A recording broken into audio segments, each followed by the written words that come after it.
d'abord an y'a fɔ bɛɛ lajɛlen ɲɛna ka perepere-latigɛ ko an kana fɔ ko sanction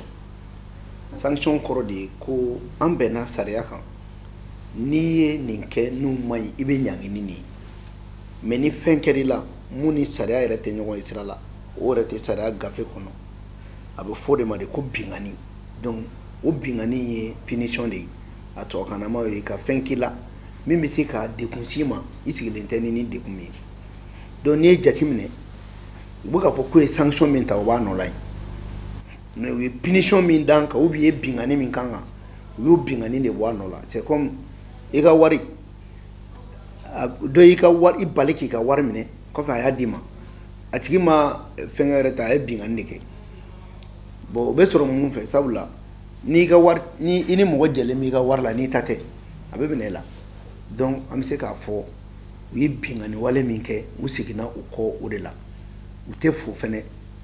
wa n y'a fɔ fɛnɛ n k'a da ka d'u la munna u m'a wuli depuis juin kalo tɛmɛnen munna u ye seliba ɲɛkɔrɔla makɔnɔ k'a wuli sabula u mago bɛ Mali sagasogo dɔ la k'o dun u b'a dɔn fɛnɛ gɛlɛya min b'u kan ni maliyɛnw tora ka taa minɛnw ta u ka yɔrɔ la o minɛnw dontɔ u bɛ wari dɔ fɛnɛ sɔrɔ donc u b'a to mɔgɔw b'u ka seli musakaw sɔrɔ donc gɛlɛya minnu bɛ u ka dugu kan u b'a profiter o la u ka avion minnu tun tɛ pan n y'a fɔ Côte d'Ivoire sisan u bɛna wari caman sɔrɔ maliyɛn minnu bɛ bɔ Côte d'Ivoire n'olu bɛna fête kɛ u ka avion bɛ fɛn sɔrɔ bon lokow fɛnɛ bɛ don donc n'i nana jateminɛ kɛ u ye nin bɛɛ lajɛlen kɛ parce que u bɛna ko u ye résolution mun tara MINUSMA kɔnɔ o baaraw jukɔrɔma tontonan fɛnɛ ye nin ye sinon olu de ko u kun y'a fɔ fɔlɔ ko foyi tɛ fara transition délai kan après u nana fɔ ko san kelen sisan mun y'u sɔn kalo 24 ma bon nin bɛɛ kɔfɛ maliyɛnw kana kɛ n'a fɔ ko ni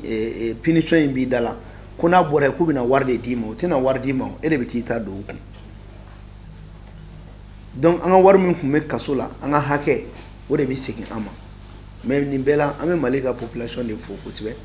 population min n'ale ye gɛrɛntɛ ku ka dekun ku ka tugu a ka jamana ɲɛmɔgɔw kɔ donc o la a ka kan jamana ɲɛmɔgɔw fɛnɛ ni mun dara an kan nin u ka kan ka nin walanda faamuya kosɛbɛ sabula walanda 3 fo ka taa se 4 ma o de bɛ nin ko in na walanda fɔlɔ ye mun ye n'i y'a ye e bɛ ne ka wari don kaso la a b'i bolo de ni ne yɛrɛ ta kun ye n ka wari ye est ce que i b'o don kaso la n'i y'a ye ne bɛ e ka jɛkulu la jɛkulu yɛrɛ m'a fɔ k'e ka bin ne kan ne ye bingani kɛ est ce que ne kan ka n yɛrɛ ye e ka jɛkulu la bilen ne ko ko n bɛ n ka yɛrɛma hɔrɔnya kɛlɛ kɛ ne ni bɛ kulu min na o kulu bɛ mɔgɔ wɛrɛ ka baara la mun bɛ se ka ne ka jamana minɛ na o jɛkulu kelen fɛnɛ o talen b'i bolo di autant ma sira dɔ fɛ u dun y'a kɛ wagati min na o y'a sɔrɔ kelen bɛ ka ɲangili ta ka ne sɛgɛrɛ ne da ma don a la donc bɛɛ kan k'i kɔrɔ lajɛ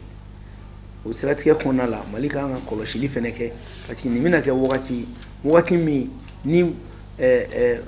ma kuntan caman bɛ se ka don sira ninnu fɛ ka na sabula n'i ye jateminɛ kɛ Mali la terroriste kɛlɛ tɛ yen Mali ka dugu jukɔrɔ ko nɔfɛ kɛlɛ de don MINUSMA ni Faransi ninnu de ye terroriste ye MINUSMA yɛrɛ u y'a fɔ u ka résolution kɔnɔ min bɛ an ka kuma sɔn ji la don o don u ka résolution préambule kɔnɔ n'a bɛ f'o ma ko jalatigɛbaga u y'a sɛbɛn o kɔnɔ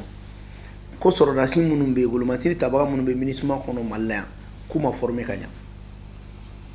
u kɛra k'a fɔ ko wa ko a bɛ fɔ k'u ka mun kɛ u t'o kɛ u bɛ dɔwɛrɛ kɛ mun man d'u ye qu'ils ne respectent pas aux ordres ko bon k'u bɛ ko dogodogolen caman na qu'ils ne sont pas transparents dans leur opération ne m'a fɔ dɛ olu de y'a sɛbɛn n'i taara i b'a y'a kɔnɔ ye bon e yɛrɛ b'o bɛɛ dɔn mɔgɔ min na militaire 13 o ma former ka ɲɛ e nan'o bila dugu la terroriste kɛlɛ bɛ dugu min na o 13 ka fara polisi 1000 ni kɔ kan ka fara civil 2000 ni kɔ kan maa 15300 ani 300 bɔɲɔgɔnko olu ma former ka ɲɛ wa ni min fɔr'u ɲɛna u t'o kɛ donc u bɛ yɛrɛmabila kɛ wa u bɛ dugudogonin dogo la o dugudogonin dogo ye mun ye n'a bɛɛ t'o la k'an bɛn'o lakura ye dun donc ninnu bɛ fɔ maliyɛnw ka se ka kow faamuya pour que bɛɛ k'a dɔn i bɛ taa cogo minnu na o de kama o jalatigɛbaga fɛnɛ de ko jango in kɛlɛ n'a bɛ f'o ma ko réchauffement climatique ko o fɛnɛ ka don Mali ka kɛlɛ kɔnɔ an ka mun b'o la jamana min bɛ k'i yɛrɛ ɲini réchauffement climatique ou sira bo la fola ni am réchauffement ngo jamana de bibulu u yo roni neta parce que autant be ko keleke ka fara CEDEAO ni autant yi bolo di nyogoma mais akana ke mo kono ko na fara ko autant dron ku bu che kana tin nu yere o fenete ni autant nunu be na o be na sira do re kono abo fo mo ko chapitre 7 nambo kono ni chapitre 7 yere te dore ambiga jamana mara i place la al na ma jayi o kalaman keme ani bisaba ni shekin ani keme bisaba ni kononton wuta o de fe ka yamara du yerema ka jamana ka barake jamana nyamo place la na fo ma ko la doctrine R2P responsability to protect, c'est-à-dire c'est donner la responsabilité de protéger le peuple. Vous voyez comment que Wagner bien pour que Kaira ko Wagner bien parce que ça va suivre mercenaire d'État ka ke ku yere protéger donc le ba faut ko comment be ka yere protéger si ça on na jamana dion protéger donc bina no sirawde parce que na manu no nyefo na fara dron ko autant mena dron mo ba ye sira mon fait oni ntikele donc nous fene be na oni sara su munu bina c'est daw ka sara su bina CEDEAO ni autant yi bolo dilimi nga nyogoma autant France ba kono takuba be segana barkan be segana na chugo wera la pati jinaw de do bu yela ma chugo do la ma be ale kili donc o de sien fe o se ka nyogon soro mais ni yo be jatimine ka fara CEDEAO be ka kuma fo CEDEAO e baladendi mais o balabare ka kuma me ku ga baraw to keni oyi o de kama CEDEAO ko a sanction na wulili malion nga wa klisi ko sibe akana ke malion kono angana juru yoba angana fen la blati nkoroke onra watara be delika fo ko embargo yi kunlo la kodi kuma ko embargo ti malika mali la fiara o koroma suye mi kan ni aga journaliste doto baro la bi o re ko shimanda jigina amaga en grand frère ka kuma afra ko sanction tara domina femi kuma wa kele na o tara wa sabala sanction wala kunu bi ko shimanda jigina o kuma na mobili joli bora duguto la kana ka simo roni jigi donc malien yere de ayere jugu yi quoi c'est à dire fanga ke en faso fe ba fa amani fe chukumi no gelate ni mali jatine mali ga no ni be donc akana ke mo gono ko sanction wulili bina warde dam atna na sandama mi mambulu uribe to ambulu donc vraiment manga kuma korenka anti bo okan wa ya fotum na kuba aboy de façon graduelle ubo keleni la mais te graduelle madame ne ni graduel do kuma damne we bingani minke we ya fadeli folo ko boy we sorokana a an kuma ko sara soute participer anga réunion na a we se ka participer mali autorité we se ka participer oh donc ou bien an kuma ko réunion te ka mali la amena réunion ke mali la an kuma ko soro munbe kanyolu bloqué donc au gelé anyo boy ou les sanctions sinon to mi la blani we bingandi c'est comme kata nya ta nyabla ambo era akili jigin folo ni usiraka Alassane Dramane Ouattara ma constitution 3 kunga ka sansa wanange ulumo bale ulubna sara suta bala memi fo mi jele no beka mun fomya ni kuma ni nunu labena Bamako ya yuka chidendo kuma na obadu asitane kuma do lu deda no lu afo oba so beka barake ema ya kuma ni fora doro on bora won ni ku desedi kala je ni kuma ni jamana domina ni fama ya chogodi ala mame Nations Unies ka oni ka resolution lu bora na kuma CEDEAO fane nana na meme dalu damadima pour que ko fama d'abord mali jamana de jamana mi ngayere ma horonya babulu nay talike sara suko buna kunka CEDEAO ere ka textu lu ya ira kuni sara su kibse ki présenter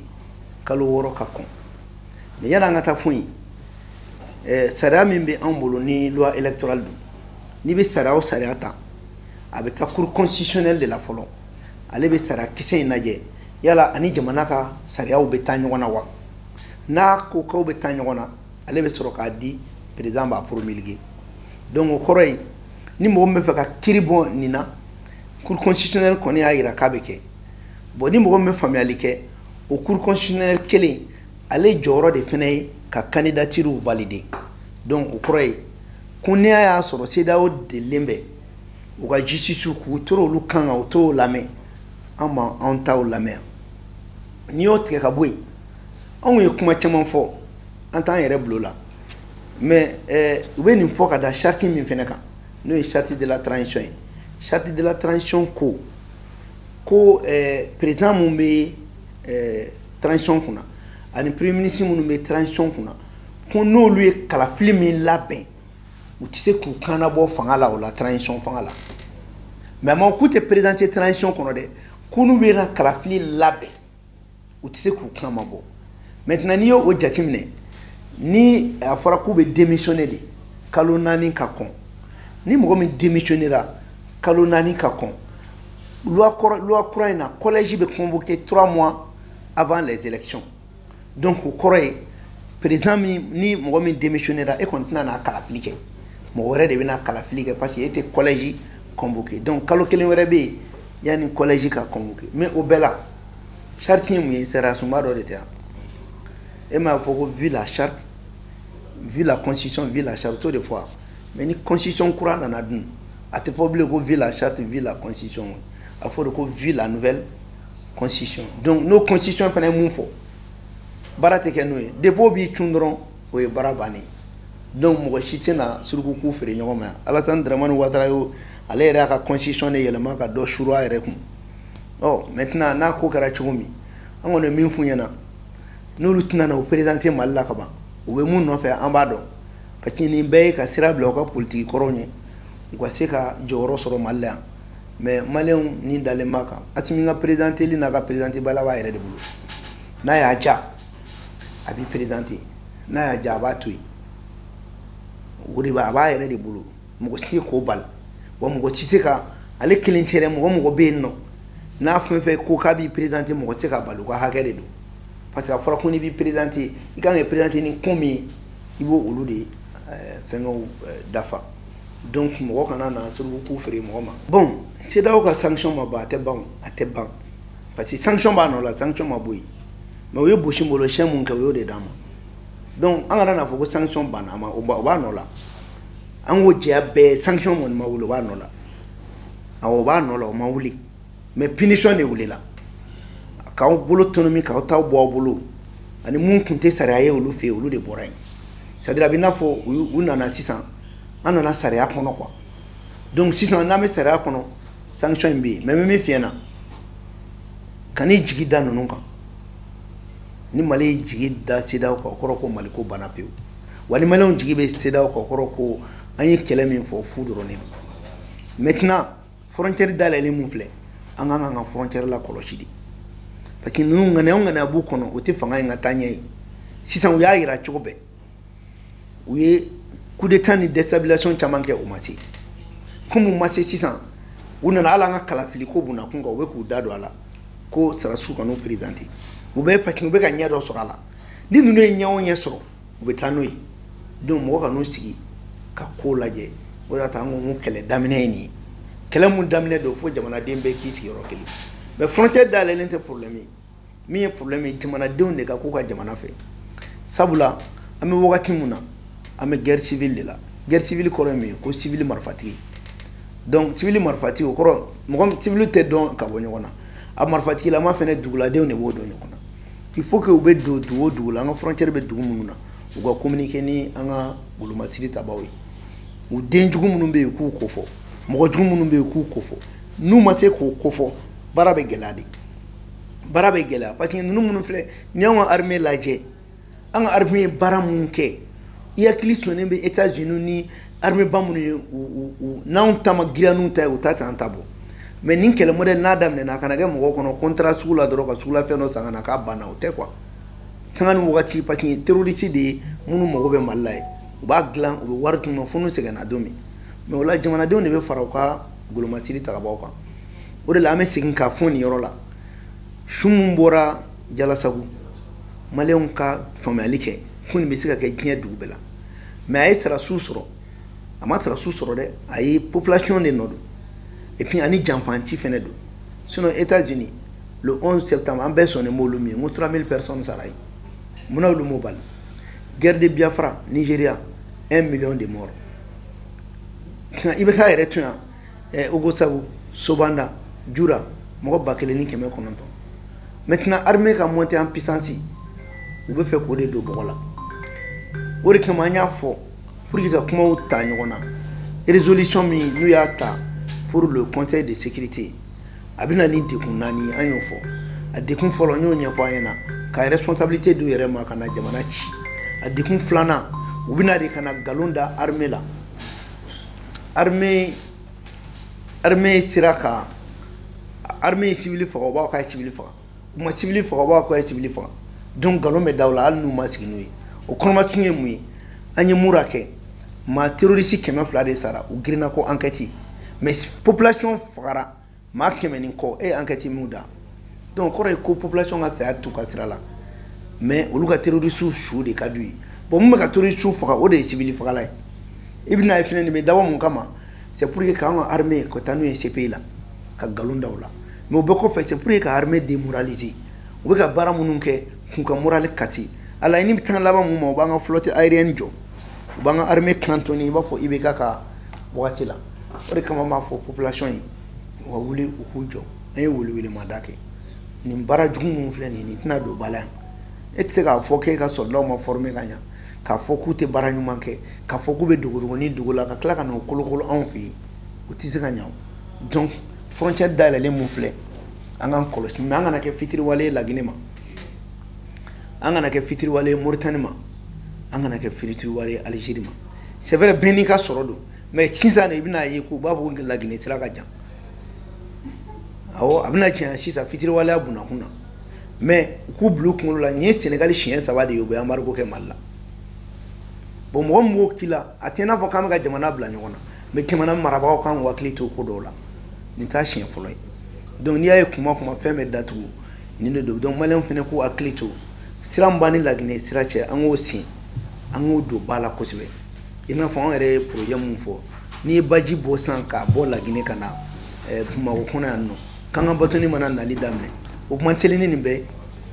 donc c'est tellement simple k'o ka nɔgɔn et puis n yɛrɛ kɔrɔkɛ delila ka proposition caman kɛ terrain sira ko ninnu ni fɛnw n'u y'o don ba la sisan an bɛ tɛmɛ nin ko bɛɛ la an mago tɛna kɛ bilen k'a don sen na bɔsi sinon fɛn bɛɛ bɛ nali voilà donc vraiment c'est pour dire que yɔrɔ dayɛlɛlen population kan k'i hakili to a yɛrɛ la kosɛbɛ jamana ɲɛmɔgɔ fɛnɛ kan ka ko caman jateminɛ an ka baara kɛ ɲɔgɔn bolo mais a kana ko kɔnɔ ko nin ye kɛlɛ bannen ye n'u y'u yɛrɛmabila kɛ dɔrɔn bandi bɛ caya nin de senfɛ n'an b'o jɔrɔna kuma de la an ko gouvernement ma u tun b'an ka taa yɛrɛ ko k'a renouveler pour la première fois dans l'histoire mɔgɔ ka taa ko ka mana renouveler a fɔlɔ la an ta in na mɔgɔ tɛ taa ko ka mana renouveler i bɛ taa de ko k'a bila parce que an y'a kɛ ni kekuya ye ka fɔ ni fɛɛrɛ ye ka condition dɔw poser walasa mana kana se ka renouveler mais tɔw minnu ye e kalan janfan na olu bɛ janfan kɛ cogo dɔn surtout ni MINUSMA baara bɛ kɛ sisan Faransi min ye anw mara o de bɛ an ka résolution fɔlɔ sɛbɛn c'est à dire ale de bɛ rédaction fɔlɔ kɛ n'ale y'a kɛ tuma min na débat bɛ k'a kan ni débat kɛra kan an ka laɲini u bɛ sɔrɔ ka fɔ i m'a ye Russie ni Chine u y'an bonya ni Russie ni Chinois kun y'o ta Mali ka position fɛ u fana tun b'a fɔ k'u sɔnna de mais u ko ko non k'olu b'u yɛrɛ minɛ donc olu y'o mun kɛ u kan ka fɔ mais ni Mali yɛrɛ kun taara dɔrɔn ko n t'a la hali ni Mali kun ko k'a t'a la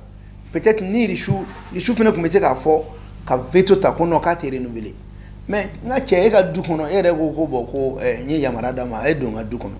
bon e terikɛ b'a fɔ cogo di ko non ko ne tɛ sɔn o ma mais i teri kɔni ko k'a b'a yɛrɛ minɛ mais ni kun ko mɔgɔ tɛ don i teri b'i dɛmɛ o la ko bon mɔgɔ tɛ don ale bɛ fara i kan mais e yɛrɛ ko k'an ka don ko mais n'a bɛ don a bɛ don aw kɛrɛ kan ou bien n'a bɛ don a b'aw cuncu aw sen kan o bɛɛ tɛ doni yan i kun b'a fɔ dɔrɔn a kana renouveler dɔrɔn c'est aussi simple c'est-à-dire Korema ye jɛkulu ye jɛkulu min bɛ Mali ka yɛrɛma hɔrɔnya kɛlɛ kɛ jɛkulu min ko Mali ka wari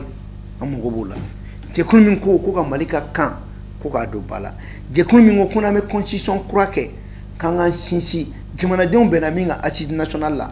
ko k'o don ba la ka fara kurukanfuga kan n'o ye charte ye mun ɲɔgɔn tɛ diɲɛ bɛɛ jɛkulu min ko k'an ka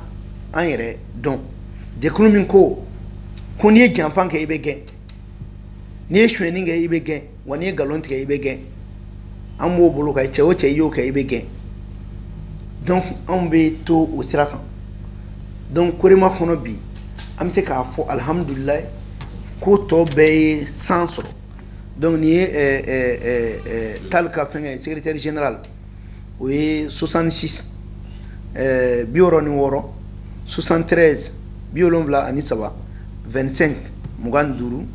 35 bisaban duru o ye Korema secrétaire général ye donc 66 73 25 35 66 73 25 35 bioroni woro biolonvla ni saba mugan duru bisaban duru bioroni woro biolonvla ni saba mugan duru bisaban duru donc ola ame kuma kun tani mu ama fo malen ko ka so yere ma che mo na ma so ayra tete ka fu ga je ko wa ma fo je mo ka fo me to kan konin kalani o mo ma cha malla me ko don mo mte ko don o te malla malien bebe ko don bebe ko famia ka fo munu nyana nube ka fo ku kalana ko kalan na tiga siga na fanya ika jamana yi ima kala wa ka kala na fatala ekin anga bo mo o trompeli kono na ka ta mo bla filila ama nyini malien fe sala sumunu be yembi flaudo bomanaundo senufodo bobodo miangaudo koroborodo ambere kili anga sala sudi mo ka barala jamana chiti tanye ni ga goloma siru ni mo uluteme kusibe ka fo jamana dem fana yana amerom na sisa anga nyeshi sara sumba kuram menata beki nyeshi o barama amugo be mina ori be do kono lo ko kuma munun kera lo en koni ngara deno de asalembe aba kono barala na ni baji na do mina dro o denko bane amita shudo amita ni kurai donc 600 mo ka bo olu be kono anga jamana anga ke antai anga blanc ngolo la kuma chiti ka mo ke fe ire ko eke mali ala fembe di malima mais malien ma o de famia ukuma beni nyamo nyumai jibambulu kurama ambulu dugujugoro fe mambulu kleba ambulu e dugukolo ere fene bambulu ni bediri ma ebe mo reini ni numbete bebulu ni kelengelen bebe se ga mali bonola donc malien kanu jigite anga dala ka fo kuna yambulu di nyogoma ambe bo ningele ay kono ka yani nga bo kuma na me Korema a président ba resi l'enfle inkini mbulu fe no honorable docteur Fousseni Ouattara demsenu nga nyemgo Idrissa Kounati ulu rebe réunion na ni watina muso ka nyemgo madame Diko Touré kofu Korema secrétaire général kofu Korema trésorier warbontigi abe ijila madame Marie Sita ni a tiani roina